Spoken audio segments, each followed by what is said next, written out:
नमस्कार, आदाब, सत श्री अकाल। मैं मृणाल राइट टू स्पीच में आपका स्वागत है। यहाँ पर इजराइल और फिलिस्तीन के बीच पिछले 21 दिनों से युद्ध चल रहा है। वहीं पर एक बड़ी खबर देखने को मिल रही है जिसमें कतर देश में 8 भारतीयों को आज मौत की सजा सुनाए जाने पर भारतीय राजनीति में हलचल होनी शुरू हो गई है। पक्ष विपक्ष एक दूसरे पर निशाना साध रहे हैं, तो वहीं पर ट्विटर पर भी इसको लेकर के बड़ी मात्रा में प्रतिक्रियाएं देखने को मिल रही हैं। कुछ लोग ट्विटर पर इसको इजराइल युद्ध से जोड़कर भी देख रहे हैं कि आखिर कतर देश ने इन 8 अधिकारियों को, जो कि संदिग्ध अधिकारियों के तौर पर गिरफ्तार किया गया था, उस पर ऐसे टाइम पर कतर की तरफ से आधिकारिक कार्रवाई करना बड़े सवाल खड़ा करता है।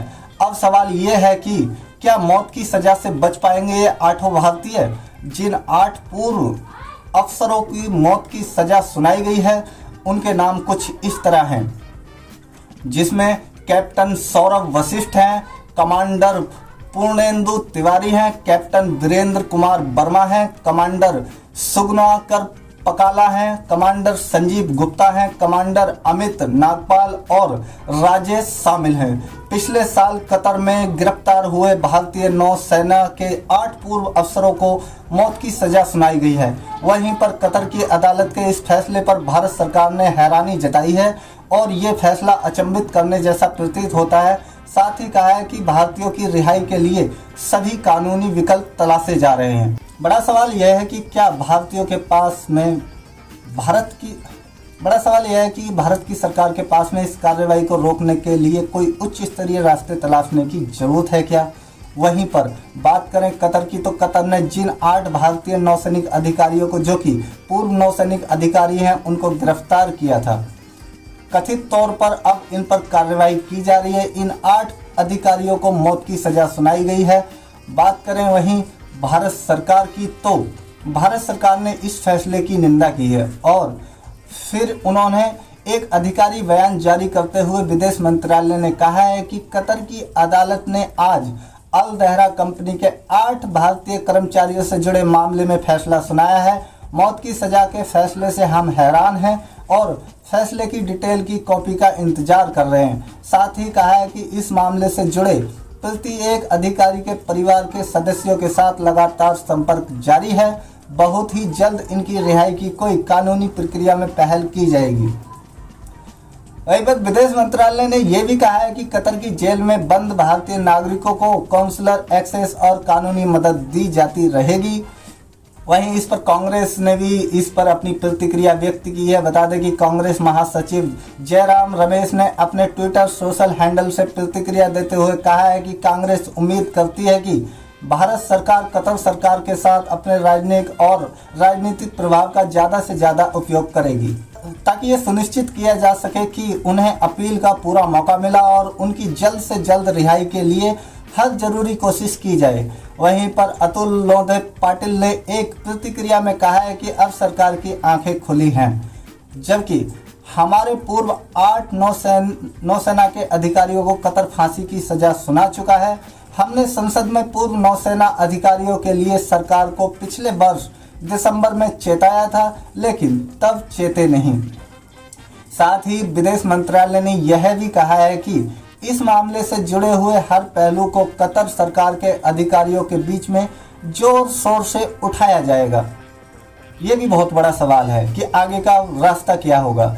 इस बारे में राजनीतिक जानकार सीनियर अधिवक्ता आनंद ग्रोवर ने बताया है कि अंतर्राष्ट्रीय कानून और ICCPR के प्रावधान कहते हैं कि कुछ मामलों को छोड़कर आमतौर पर फांसी की सजा नहीं दी जानी चाहिए।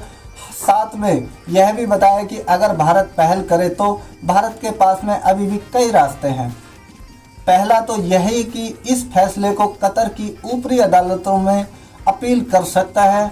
अगर उचित प्रक्रियाओं का पालन नहीं किया जाता है या अपील नहीं सुनी जाती है, तो भारतीय इस मामले को अंतर्राष्ट्रीय अदालत में भी ले जाया जा सकता है।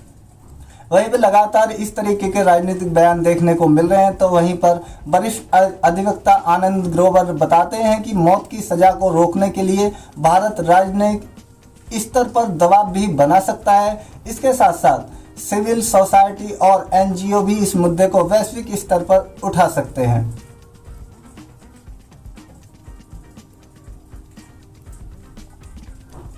दोस्तों क्या है आपकी प्रतिक्रिया इस मामले में, हमें जो नीचे कमेंट बॉक्स में जरूर बताएं। हमें आपकी प्रतिक्रियाओं का इंतजार रहेगा। आगे वहीं पर बता दें कि संयुक्त राष्ट्र के पास जाने का रास्ता भी भारत के पास है। अभी भी अगर भारत चाहे तो इस मुद्दे को अंतर्राष्ट्रीय स्तर पर भी उठाया जा सकता है।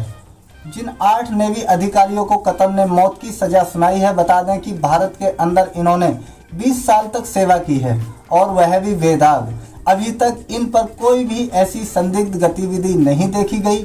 जिस तरीके से इन पर कार्रवाई की जा रही है, साफ सुथरी छवि वाले 8 नेवी अधिकारी जो कि पूर्व में भी अधिकारी हैं, कतर सरकार के जरिए आज इन्हें मौत की सजा सुनाई गई। यह बहुत ही अचंभित करने जैसा है। अब बताते हैं क्या है पूरा मामला। मीतू भार्गव नाम की एक महिला ने ट्वीट कर बताया था कि पिछले साल 25 अक्टूबर को भारतीय नौसेना के 8 पूर्व अफसर 57 दिन से कतर की राजधानी दोहा में गैर कानूनी तरीके से हिरासत में हैं। मीतू भार्गव कमांडर पूर्णेंदु तिवारी की बहन है। इन अफसरों पर कथित तौर पर इजराइल के लिए जासूसी करने का आरोप है। कतर की न्यूज वेबसाइट अल जजीरा के रिपोर्ट के मुताबिक इन अफसरों पर कतर के सबमरीन प्रोजेक्ट से जुड़ी जानकारी इजराइल को देने का आरोप है। विदेश मंत्रालय के प्रवक्ता अरिंदम बागची के मुताबिक इस साल 29 मार्च को इन पूर्व अफसरों के खिलाफ मुकदमा शुरू हुआ था। 3 अक्टूबर को मामले में 7वीं सुनवाई हुई थी। हालांकि कतर सरकार की ओर से इन पूर्व अफसरों पर लगाए गए आरोपों को लेकर के कुछ खास जानकारी भारत सरकार के साथ साझा नहीं की गई है।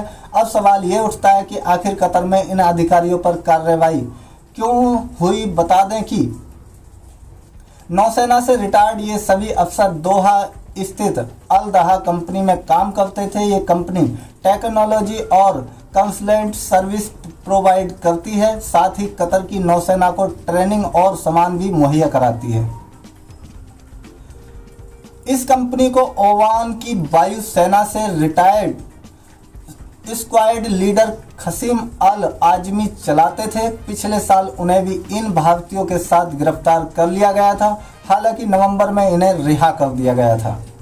ये कंपनी इस साल 31 मई को बंद हो गई है। इस कंपनी में लगभग 75 भारतीय नागरिक काम करते थे, जिनमें ज्यादातर नौसेना के पूर्व अफसर थे। कंपनी बंद होने के बाद इन सभी भारतीयों को नौकरी से निकाल दिया गया।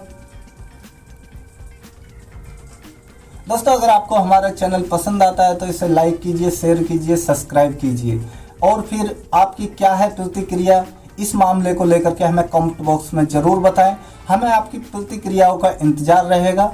बने रहिए मृणाल के साथ। धन्यवाद।